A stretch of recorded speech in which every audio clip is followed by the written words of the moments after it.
Un effort physique s'accompagne toujours d'un ensemble de modifications importantes dans l'organisme, tant au niveau de l'activité respiratoire que de l'activité cardiaque.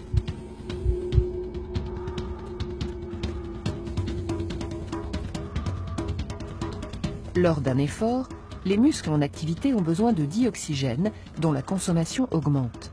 Pour répondre à cette demande, on respire davantage, plus fort et plus souvent. On parle d'augmentation du débit ventilatoire. Le débit ventilatoire se calcule en multipliant le volume d'air courant, c'est-à-dire le volume d'air circulant dans l'appareil respiratoire lors d'une inspiration ou d'une expiration, par le rythme respiratoire, représentant le nombre de cycles inspiration-expiration par minute. Lors d'un effort physique, le débit ventilatoire peut passer en moyenne de 5 à 120 litres par minute.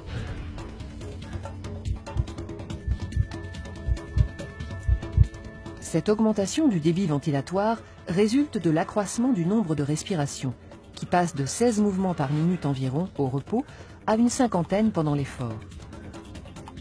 Mais elle résulte également du volume d'air courant qui varie d'un demi-litre au repos à 3 litres au cours d'un effort intense et prolongé.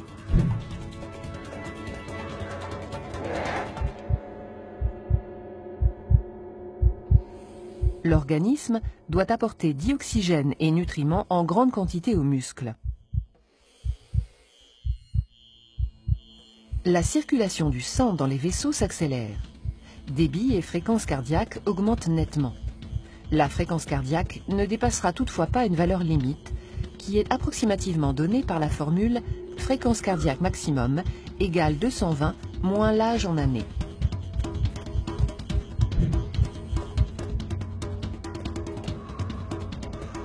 Enfin, l'intensité respiratoire s'accroît tout autant, c'est-à-dire la quantité de dioxygène consommée, principalement pour alimenter les muscles en activité. Cette consommation augmente jusqu'à une valeur maximale qui ne peut être dépassée et que l'on nomme la VO2 max.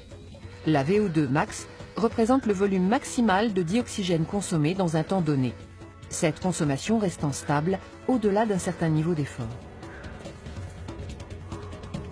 Toutefois, la valeur de la VO2 max peut être améliorée par l'entraînement régulier et adapté dans les limites des dispositions génétiques de chacun.